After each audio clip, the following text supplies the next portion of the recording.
আমি তো তারে ভালোবাসি। সে যদি আমার কাছে বলে, আপোষই বলতো, ভালোবাসা কিন্তু জোর করে হয় না ভাই। সে যদি আমার বলতো যে রাকিব, আমি একটাবার বলতো যে রাকিব আমি তোমার কাছে থাকবো না, তাহলে আমি কি করতাম, ঠিক আছে তো তুমি তোমার মতো চলে যাও বইসা। কিন্তু এই রকমের একটা বাচ্চা মেয়ে রাইখা তার যে ভিডিওগুলো সে করছে বিয়াতে, আপনারা তো দেখছেন, এটা কি কোনো মা পারে এভাবে করতে, এরকম নোংরামি? যে তার একটা মেয়ে আছে, তার একটা হাজব্যান্ড আছে, এরকম ভিডিও করতে পারে? তার মেয়েটা যে কীভাবে কান্না করছে আপনারা যদি দেখতেন, যে মা চলে গেছে, মা পারে এভাবে করতে? ক্রিকেটার নাসির হোসেনকে নিয়ে পুরো বাংলাদেশে আলোচনা, সমালোচনা এবং বিতর্ক তুঙ্গে। নাসির অপরাধ করেছেন, নাসির জঘন্য একটি কাজ করেছেন, এমনটাই দাবি অনেকের। কারণ তিনি যাকে বিয়ে করেছেন, তামিমা তাম্মি, তিনি এখনও একজনের স্ত্রী। দাবি করছেন রাকিব হাসান। আমার সঙ্গে আছেন রাকিব হাসান। নাসির যাকে বিয়ে করেছেন ধুমধাম করে, নাচ গান করে, সেই তামিমা তাম্মির বর্তমান স্বামী তিনিও, এবং সেটা তিনি দাবি করছেন। তাদের 11 বছরের সংসার, 8 বছরের ফুটফুটে একটা মেয়েও রয়েছে। এই অবস্থায় একটি মা কিভাবে পারে এরকম নাচ গানের মাধ্যমে, অনুষ্ঠানের মাধ্যমে বিয়ে করতে বা বিয়ের পিড়িতে বসতে? তো আমার সঙ্গে আছেন রাকিব হাসান, আমি জানবো, এবং ওয়ান সাইড স্টোরি না, তার কাছ থেকেও জানার চেষ্টা করব। পাশাপাশি আমি নাসির হোসেনকে চেষ্টা করেছি আজকে তার সঙ্গে কথা বলার জন্য। তিনি গণমাধ্যম কর্মীদের সঙ্গে তিনি কথা বলতে চাননি, এবং তিনি বলেছেন যে অনুষ্ঠান বা আয়োজন করে প্রেস কনফারেন্স করবেন। আমি কথা বলবো রাকিব হাসানের সঙ্গে। রাকিব হাসান, আপনাদের একটা অডিও রেকর্ড ভাইরাল হয়েছে এবং সেখানে আপনাদের কথোপকথন হয়েছে। কবে আপনাকে ফোন করলো এবং ব্যাপারটা, এই অডিও রেকর্ড সম্পর্কে যদি একটু বলেন। উনি আমাকে গতকাল আসরের ঠিক না আজানের পর ফোন দিছে। আমি দোকানে ছিলাম, তো উনি ফোন করার বলতেছে 19 ফেব্রুয়ারি। হ্যাঁ 19 ফেব্রুয়ারিতে উনি ফোন করার পর বলতেছে, হ্যালো আসসালামু আলাইকুম। আমি বলছি ওয়ালাইকুম আসসালাম। হ্যাঁ, বলতেছে আমি নাসির। আমি বলতেছি কোন নাসির? না, নাসির অনেক হতে পারে, আমার কাছে ক্রিকেটার নাসির ফোন দেওয়া আমার মতো আম পাবলিকের কাছে একটা অনেক বড় ব্যাপার। তো বলতেছে আমি ক্রিকেটার নাসির। তো নাসির, আমি বলছি আচ্ছা ঠিক আছে ভাইয়া বলেন কি বলতেছে যে আপনারা তো এটা শুনছেন। কি বলছে? বলতেছে যে আমি তামিমার পারপাসে আপনার সাথে কথা বলতে চাই। তো আমি বলতেছি জি বলেন। বলতেছেন যে আপনি তামিমার নামে নাকি একটা জিডি করছেন। আমি বলছি হ্যাঁ আমি একটা জিডি করছি এই ব্যাপারে, যে ব্যাপারটা হয়েছে যে আমি তো জানি না, আমি যে তামিমা বাংলাদেশে আসছে আমি জানি না। আমি তো ওই 15 ফেব্রুয়ারি সকালবেলা হঠাৎ করে ঘুমে আমি ওয়াশরুমে গোসল করতেছি। তো আমার ফ্রেন্ড ওয়াশরুমের দরজায় নক, রাকিব ভাই কোথায়? দেখেন তো এই একটা ভিডিও বেরিয়েছে ভাবির। কই দেখি হ্যাঁ আজব, দেখতেছি যে আমার বউ, হ্যাঁ আমার বউ উইদাউট ডিভোর্স, আমি কোনো নোটিশ না কিছুই আমি পাই না আর কি। অবশ্য তারা দাবি করতেছে নাকি আমার দিছে 3 বছর আগে, তো 3 বছর এই তো সেটা ব্যাপারে আমি পরে বলতেছি। তো তারপরে দেখলাম যে নাসির ভাই বলতেছে যে আচ্ছা আপনি কি চান না তামিমা সুখী হোক? আমি শুই না হাসবো না এর উত্তর দিব আমি বুঝতেছি না। আমার বউ আছে, আমার বাচ্চা আছে, আমি নাসির ভাই বলতেছে তামিমা সুখী হোক। আমি বলছি তামিমা সুখী হোক, আমি কিছু করি নাই। আমি কিছু করছি? আমি শুধু একটা আমি একটা জিডি করছি, কারণ হলো যে আমার সেলফ ডিফেন্সের জন্য, আমার আমি জানি আমি এটা কইরা দেন সাংবাদিকের কাছে বলছি যে ভাই এ তো আমাকে ডিফোর্স দেয় নাই, বা আমি এরকম ডিফোর্সের কোনো কিছু পাই নাই, বা আমি তাকে দেই নাই। তো এটা কি হয় ভাই, এটা কিভাবে হয়? এটা কি আমরা একটা মুসলমান কান্ট্রিতে বাস করি, তো অবশ্যই বাংলাদেশ আমাদের একটা মুসলিম কান্ট্রি, তো আমরা ধার্মিক মুসলমান, সে এভাবে একটা কাজ কিভাবে করে? তো আমার এটা খুব লজ্জাজনক, মানে খুবই লাগছে। আমার ফ্রেন্ডরা ফোন দিতেছে, ভাই আমি তো জানি ভাবির সাথে আপনার সম্পর্ক আছে, আপনি ডিফোর্স কবে দিয়েছেন? আমি কই ভাই আমি তো ডিফোর্স দিইনি, আমি ঘুম থেকে উঠে দেখি বিয়ে শেষ। তো তারা খুব ধুমধাম। কিন্তু এই একটা জিনিস অবাক লাগলো, আমার খুব কষ্ট লাগলো। আমার মেয়েটা আমাকে ফোন দিয়ে বলতেছে আমার আম্মা, ছোটো ভাই হলো মোবাইলে চেকিং করতেছে, নিউজ দেখতেছে, হঠাৎ করে দেখে যে ওর পাশে ছিল আমার মেয়েটা। তো দেখতেছে বাবা চাচু আম্মু বলতেছে কি কই দেখি হ্যাঁ দেখতেছে যে সে বিয়ে করতেছে। কি হাসি তার, কি ঠাট্টা তার, কপালে চুমা, কত কি। তো এগুলো দেখে মেয়ে অনেক কান্না করছে। মেয়ে আমার ফোন দিল রাত্রেবেলা, নাসির ফোন দেওয়ার আগের দিন রাত্রেবেলা ফোন দিয়ে বলতেছে, বাবা আম্মু কি করছে তুমি দেখছো? আমি বলছি, বাবা আম্মু কি করছে দেখছি তো আম্মু। আচ্ছা তুমি আম্মুরে বকা দিবা না? আমি বলছি, আম্মুরে বকা তুমি দিও, তোমার আম্মু তো তোমার রাইখা বিয়ে করছে, তো তুমি বকা দিও, তখন তোমার সামনে আসবে কোনোদিন, তো তুমি দিও। আর আমি যদি পাই আমি বকা দিয়ে দিব না তোমার তরফ থেকে। তো ঠিক আছে, মেয়ের সাথে কথা শেষ। মেয়ে তো আপনার আম্মুর সাথে হ্যাঁ, আছে। আমার আম্মুর সাথে আছে। আমার আম্মুর সাথে আছে কি, যে আমি এইখানে ওদের বাসার যে ওর যে মা আছে, সে যে পরিবেশ, তার তো তার মেয়ে যদি বয়ফ্রেন্ড নিয়েও বাসায় আসে তাও তার কিছু না, বা কোনো ফ্রেন্ড বইলা বয়ফ্রেন্ড নিয়ে বাসায় আসে তাও সে কিছু করবে না। কিন্তু আমার মেয়ে তো এখন তো দেখতেছেন শিশু নির্যাতন হইতেছে, বা যে কোনো সময় দেখা যায় যে ওদের সাথে গেস্ট আসলো, সেই গেস্ট আমার মেরে নিয়ে কিছু একটা, তো এই আমি বাবা হিসেবে চিন্তা করতেই পারি। তো এই আমার মেয়ের সেভের জন্য আমি আমার মেয়েকে কি করলাম, আমার আম্মার কাছে বরিশালে নিয়ে গেলাম। তাও কিভাবে নাই, তাও কি হয়েছে, আমি তো ওদের বাসায় মেয়েকে আমার ওয়াইফ বলতেছিল একটা, তো ওটা ঘটনা বলি।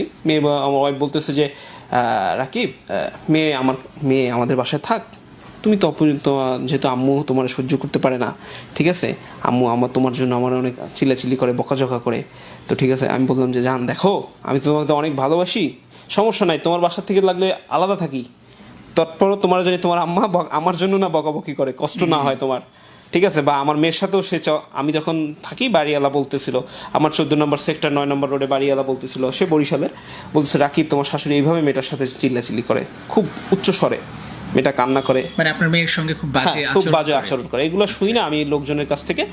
তখন একদিন হঠাৎ করে মেয়ের কাছে আমি মেয়ে বুধবার দিন আমার দোকান বন্ধ, আমি মেয়ের সাথে দেখা করতে যাই। আমি দেখি কি মেয়ে পর্দার পিছনে আড়ালে লুকাচ্ছে, খাটের পিছনে লুকাচ্ছে, বিভিন্ন জায়গায় দৌড়াদৌড়ি করতেছে, বাবার সাথে যাবে না। তো আমি খুব আদর করে যখন মাথায় হাত দিয়ে বসি, বাবা চলো ঘুরে আসি KFC-তে, আমরা চিকেন ফ্রাই খাবো, ঘুরবো, তখন আসছে। সে আসার পরে বলতেছে, জানো বাবা, আমার নানু বলছে তুমি আসলে তোমার সাথে না যেতে, আর তোমার সাথে গেলে আমার মারবে, এই জন্য আমি যাই না। এটা শুই না, আমার খুব কষ্ট লাগছে। তো তারপরও আমি এটা মুখের ভিতর সহ্য করে রাখছি, যে দেখি তামিমা বলে কিনা রাকিব। তো একদিন ঠিকই আমি যখন গেছি ওদের বাসায়, দারোয়ান আমার ঢুকতে দিয়েছে না, যে রাকিব ভাই, ম্যাডামের মা আপনাকে বাসায় যেতে না করছে। তো আমি তামিমার সাথে সাথে নিচে বসে ফোন দিয়েছি, তামিমা তোমার আম্মা নাকি আমার মেয়েকে দেখতে যাওয়া করছে, তুমি দাঁড়াও নিচে, আমি এখনই মার সাথে কথা বলতেছি, তোমার মেয়ে তুমি দেখতে যাবা, কে বাধা দেওয়ার আছে। তারপরেও আমি রাগ করে চলে আসছি বাসায় চলে এসে বসে ঠিক 5 থেকে 10 মিনিটের মাথায় তামিমা ফোন, যাও তুমি তোমার মেয়ে নিয়ে ঘুরে নিয়ে আসো। তো এই সুযোগ আমি একটা পাইলাম যে আমার তামিমা আপনাকে বলতো যে মানে তার মা আপনাকে পছন্দ করে না, কিন্তু কেন মানে পছন্দ করে না, কারণ হয়েছে যে তামিমাকে তো আমি পড়াশোনা করাইছি, SSC পাস করার পর আমার এখানে আসছে। তো SSC পাস করার পর আসার পরে আমি ওকে বরিশাল নিয়ে যাই, ফার্স্ট টাইম বরিশাল নিয়ে যাওয়ার পরে ও SSC-তে ভালো রেজাল্ট করে, A+। তো এখন আমি বলতেছি যে সবাই চায় যে ভালোবাসার মানুষটা পড়ুক, শিক্ষিত হোক, সেটা আমি না, তো আমিও চাও, সব হাজবেন্ডই চায়। মানে তখন তো আপনার বউ। হ্যাঁ, তখন তো আমার বউ। তো আমি বলতেছি যে ঠিক আছে, আব্বুরে বলতেছি যে আব্বু, তামিমাকে এখানে ভর্তি করে দিই ডিগ্রি কলেজে, ও এখানে পড়ুক আমাদের থানায়। তো আব্বু বলতেছে যে মেয়েদের বেশি পড়ালেখার দরকার নেই, ও এখন পড়াশোনা যা করছে ঘর সংসার করুক। আমি বলছি না, আমার বউ পড়বে। তো এক পর্যায়ে আব্বুর সাথে এটা নিয়ে আমার কথা কাটাকাটি হয়। তখন আব্বু বলছে রাগ করে যে তোমার বউ যদি পড়াইতে হয় তুমি আমার বাসা থেকে বের হয়ে যেয়ে পড়াও। তো আমি রাগ করে ঢাকায় চলে আসি বউ রেখে। এসে আমি একটা পর্দার শোরুমে জব নেই, ম্যানেজার পোস্টে। তো নেওয়ার পরে আমি তাকে ঠিক 1 সপ্তাহের মাথায় ঢাকায় নিয়ে এসে একটা সাবজেক্ট বাসা নেই, তারপর তারে টাঙ্গাইল নিয়ে যেয়ে ইন্টারে ভর্তি করে দিই। টাঙ্গাইল হচ্ছে আপনার শ্বশুর বাড়ি, টাঙ্গাইল হচ্ছে আমার শ্বশুর, ওরে কুমিদিনী কলেজে ভর্তি করে দিই। ভর্তি করার পরে ও ক্লাস করে, আসে যায়, নিয়ে আসি। আমি বন্ধের দিন ওকে বুধবার নিয়ে যাই, নিয়ে আসি। শাশুড়ির সাথে খুব ভালো না, শাশুড়ির সাথে তখনও সম্পর্ক না, শাশুড়ির সাথে সম্পর্ক না, শাশুড়ি সে আমাকে খুঁজে মারার জন্য, মানে পাইলে সে মারবে, মানে এরকম একটা কিছু। প্রেম করে বিয়ে? হ্যাঁ, প্রেম করে বিয়ে, আমাদের রিলেশন করে বিয়ে। তো তারপরও রিলেশন করে বিয়ে, প্রথম বিয়ের কথা কিন্তু তামিমাই বলছিল মানে, যে আমি বলতেছি তামিমা আমি এখনো কিছু করি না, ভালো করে কিছু করি, আর তুমি পড়াশোনা করো, তারপরে তোমার বিয়ে করি। না, আমার মেয়ে মা বিয়ে দিয়ে দিবে, আসো বিয়ে করি। আর তুমি কি বিয়ে করতে চাও না? হ্যাঁ, তুমি কি আমার সাথে শুধু শুধু প্রেম করছো? যোগাযোগ ছিল কিভাবে? ফোনে যোগাযোগ ছিল। আচ্ছা, ঠিক আছে। তো ফোনে যোগাযোগ ছিল। তো আমরা তারপরে নিয়ে আসার পরে ওই ক্লাস করতেছে কন্টিনিউ। এর মধ্যে কি হয়, ওর আম্মা খুব কান্না করতেছে যে আমি মেয়ের সাথে দেখা। আমার কি ভাই বুঝছেন, আমি একটু সহজ সরল টাইপে বলেই চলে, কারণ আমি ভাবছি সে তার কান্নার পিছনে যে লুকাই আছে অন্য কিছু তা তো আমি জানি না। সে বলতেছে, আমি তারপরে কি করছি, তার মাকে নিয়ে আসছি। তার মা নিয়ে আসার পরে হঠাৎ করে তামিমা দেখতেছি কি একটা নেপচুন এয়ারলাইন্স, প্রথম নেপচুন এয়ারলাইন্স নামে বিএনএস সেন্টার একটা অফিস আছে, ওইখানে সে ইন্টারভিউ দেওয়ার পরে সে ওইখানে একটা চাকরির পায়। তো ওইখানে ওর আম্মারে বলে কি, আপনি কিছু টাকা ইনভেস্ট করেন এখানে, যদি কিছু টাকা দেন আপনাকে আমরা একটা শেয়ার দিব। আমি বলতেছি 2-3 লাখ টাকা দিয়ে নেপচুন এয়ারলাইন্সের শেয়ার, আচ্ছা মজার ব্যাপার। আমি এটা নিয়ে, আর শাশুড়ি যেহেতু মা তো না, তারে আমি আর বলিলে লজ্জা পাবে। তো আমি বলছি ঠিক আছে, তোমার আর মা যা ভালো মনে করো সেটাই করো। তো সে কী করলো, ওইখানে একটা ইন্টারভিউ দেওয়ার পরে এই মধ্যে কী হয়েছে, আমরা একটা বাচ্চা কনসেপ্ট করে ফেলেছি। কনসেপ্ট করার পরে আমি তো দোকানে থাকতাম, তোর মা ওরে খালি বুদ্ধি দেয় যে তুই যদি এখন বাচ্চা কনসেপ্ট করস তোর তো কেরিয়ার নষ্ট হয়ে যাবে, মানে বাচ্চা নষ্ট করার জন্য বলে। ঠিক এক পর্যায়ে সে তার মেয়েকে কনভিন্স করার পরে সে যায় তার নগরায়ণ স্বাস্থ্যকেন্দ্র 6 নম্বর সেক্টরে 10 নম্বর রোডে। তা আমার এক ভাই জাহিদ ভাইয়ের বউ, তাকে ফোন দেই, ভাই কি বলো, বলতেছে রাকিব এটা কি করা উচিত হবে, খুব গুনার কাজ। আমি বলতেছি, আমি যখন হসপিটালে তখনও বলতেছি, তামিমাও বলতেছে সেটা সত্যি তাই, তামিমাও চাচ্ছে বাচ্চাটা হোক, কিন্তু তামিমার মা তাকে জোর করে নিয়ে গেল। তখন আমি আমার মা বাবা তো রাগ করে আসছি, বুঝেন না, আমি আমার মা বাবার থেকে রাগ করে আসছি। তা আমি তারপর কিছু বলতে পারি, সেটা সে অবসান করলো। দেন তারপরে সে মাস্কোতে চাকরি দেয়। ফরিদ স্যার একটা নামে এক স্যার আছে, ভদ্র মানুষ, উনি তার মাধ্যমে ওইখানে একটা জব নেয়। তো জব নেয়, ওইখানে আসা যাওয়া করে তো একটা পোস্টে। তো দেখতেছি যে সে চাকরি নেওয়ার পরেই দেখতেছি তার মধ্যে একটু পরিবর্তন। সে মানে পরিবর্তন মানে সে মানে আগে টাকা হঠাৎ করে যদি মানুষ অনেক টাকা পায় হাতে, তো এরকম একটা পরিবর্তন। তো পরিবর্তন, কয়েকদিন চাকরি করলো, এইটা কিনে ওইটা কিনে এত কিছু কিনে। তারপর তার মা সে কি করতেছে যে টাকা করে আইসেই তার ব্যাগ থেকে আগে টাকা তার কাছে নিয়ে রাখে। তো এখন আমার তো ভাই টাকার প্রতি লোভ নাই, আমি কারণ ভালোবাসি ভাই অনেস্টলি। তো টাকার প্রতি লোভ থাকলে তো টাকাই চিন্তা করতাম না। তো তারপরে নিয়ে আসার পরে চলতেছে জব। হঠাৎ করে আবার ইনশাআল্লাহ আল্লাহর রহমতে আমাদের একটা বাচ্চা কনসেপ্ট করি। সেই বাচ্চাটাও এই চাকরি হওয়ার আগে, সরি এখানে একটা মিস্টেক হয়েছে, চাকরি হওয়ার আগে একটা বাচ্চা কনসেপ্ট করি। তো তখন ওর ইন্টার পরীক্ষা দেওয়ার পরই, পরীক্ষা শেষ, তখন আমাদের বাচ্চাটা হয় টাঙ্গাইলে। ওর মামার একটা মেডিকেল পরিচিত আছে, ওইখানে আমি সিজার করাই। আমি চাইছিলাম বরিশালে করাই। আমার শাশুড়ি বলতেছে তোমার বাবা মা এখনও মাইনে নেয়। আমি আমার বাবা মা মাইনে নেয়, আমার বাবা মার সন্তান আমি তো খাওয়াইতেছি, সব কিছু আমি করতেছি, তো সমস্যা নেই। তারপরেও আমি একটা চাপের মুখে শাশুড়ির কথা শুই না, আমি ওইখানেই করাইলাম। যে আমি চিন্তা করছি কি, আমি দেখছি ছোটবেলায় যখন আমার ভাই হয়, আমি তো আমার ছোট ভাই বেশ 5 বছরের ছোট, যখন ভাই হয় তখন দেখছি আমার মাকে নানা বাড়িতে নিয়ে যায়, ওখানে থাইকা। তারপরে তো আমি ওই যে সেন্সটা, আমি তো যে নর্মালি সেন্সটা, আমি তখন চিন্তা করলাম যে থাক, মার কাছেই মেয়ে ভালো থাকবে, ওইখানেই সন্তান হয়।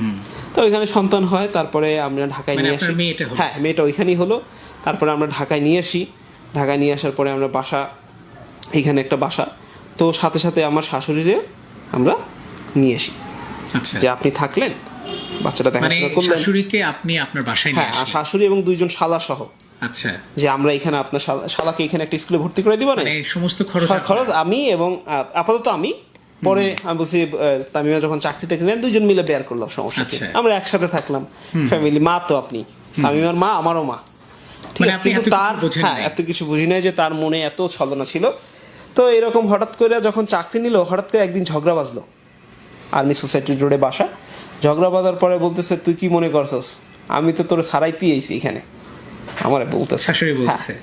আমি বলতেছি আচ্ছা ছাড়াইতে আইছেন, সমস্যা নাই, ছাড়াইয়েন, আপাতত শান্তি থাকেন, শান্তিতে। এইটা পরে সেই ঝগড়া করছে, সেই বকা বসছে, কিন্তু আমি আমার বইয়ের খাতিলে তারপরেও চুপ, মানে কন্টিনিউ। আমি শান্তি চাইতেছি, হ্যাঁ শান্তি। তো মানে যখন সে চাইতেছে যে এখন যখন তামিমা চাকরি শুরু করছে, তামিমা যখন শুরু করেছে মাসে স্যালারি 30,000 টাকা যে 50,000 টাকা পাইতেছে, আমি চিন্তা করতেছি যে সে একটা পোস্টে চাকরি পেয়ে মাসে 50,000 টাকা কামাইতেছে, কি এমন চাকরি। একদিন তার সাথে চেরাগালিতে গেলাম, সে দেখতেছি একটা ডেস্কে বইসা নর্মালি সবার সাথে জব যেরকম করে, কিন্তু এই আমার আইডিয়া আছে ওইখানে সর্বোচ্চ 15 থেকে 20,000 টাকা স্যালারি হতে পারে। তার দেখতেছি স্যার, যখনই স্যার দেখতেছি দামি মোবাইল গিফট করতেছে, স্যার দেখতেছি তার বাসায় নিয়ে যাইতেছে, মানে স্যারের বাসায় যাইতেছে ও ফ্রেন্ড ঘুরতে, তখন আমার একটা চাকরির প্রতি সন্দেহ হইল। তো আমি আর বললাম, তামিমা ডেকে রুমে বললাম যে দেখো তোমার আমি কিন্তু অনেক বিশ্বাস করি। কয় দেখো রাকিব, এরকম হাত দিয়ে বলতেছে, তুমি আমার উপরে বিশ্বাস রাখো, আমি এমন কিছু করবো না এতে আমাদের এবং আমার সন্তানের প্রতি। আমি ওকে ইনশাল্লাহ, এখন তোমার চাকরিতে গেল, আর কোনোদিন এই বিষয়ে কথাও বলি নাই। তো একদিন রাত্রে সে বাসায় নেই, মানে আমি দোকান থেকে যাওয়ার পরে দেখি যে বাসায় নেই, রাত্রে 10টা বেজে গেছে। কত সালের দিকে? এটা মেবি আমার মেয়ের বয়স তখন 1 বছর, আচ্ছা, এখন 8 বছর, তো 1 বছর। তো তখন তার সাথে তার একটা বোনও আছে, সেও এখন চাকরি করে, সে ওই যে মামাতো শালী, তার মা যথেষ্ট ভালো মানুষ, সেও অনেক, ওর ফ্যামিলি সবাই জানে যে আমি কেমন ছেলে।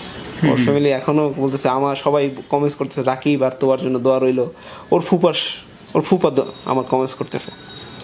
তো এত কথা বলা কি, তারপরে আমরা তো মানে আপনাদের সম্পর্কের ভিলেন ছিল শাশুড়ি।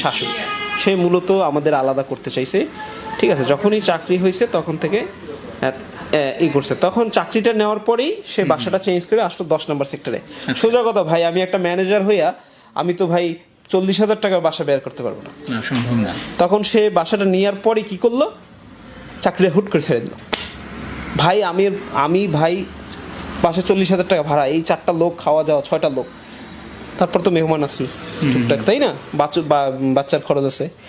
তো আমি কি করলাম, আমার ভাই আছে লতিফ ভাই, ওনার কাছ থেকে ধার দেনা করে আমি 3 মাস ওই বাসাটা চালাইয়া দেন আমি একটা কাজ করে ওইটা ছেড়ে দেন আমি 14 নম্বর সেক্টরে শিফট করি, মানে আমার আয়ত্তের ভিতরে যখন শিফট করি, ঝামেলা শিফট করি, তখন সে আমাকে বলতেছে যে আমি সৌদি এয়ারলাইন্সে একটা ইন্টারভিউ দিছি, এর আগে বাংলাদেশ ইন্টারভিউ দিছে, তার আম্মা বলতেছে ঠিক আছে, আমার ভাই প্রধানমন্ত্রী NSI-তে চাকরি করে, টাকা ঘুষ লাগে যা লাগে দিব অনেক। কোথায় ঘুষের কথা শুনেই সব শেষ, তার মা শেষ, মানে সে টাকা পাবে কোথায়, সে কি করে। তাকে আমি যদি একটু সংক্ষিপ্ত করি এবং আমি যদি আপনার কাছে স্ট্রেট জানতে চাই, তামিমা উচ্চবিলাসী ছিল, আধুনিক জীবনযাপন পছন্দ করত এবং এটা ওর মাও পছন্দ করত, তাই তো? তামিমা বলতে কি একটু উচ্চবিলাসী ছিল না, কিন্তু শুরু হয়েছে যখন চাকরি হওয়ার পর থেকেই। আচ্ছা, মানে যখন বেশি টাকা পয়সা ইনকাম করা শুরু করলো, যখনই তার এয়ারলাইন্সে চাকরি হয়েছে, যখনই সে মাস্কোতে চাকরি করলো, তখন থেকেই সে একটু শুরু হওয়ার পর থেকেই, তখন থেকে মানে আস্তে আস্তে করে পরিবর্তন। নাসিরের বিষয়টা কবে জানতে পারলেন? নাসিরের বিষয়টা একটা ছবি ভাইরাল হয়েছিল অনেকদিন আগে।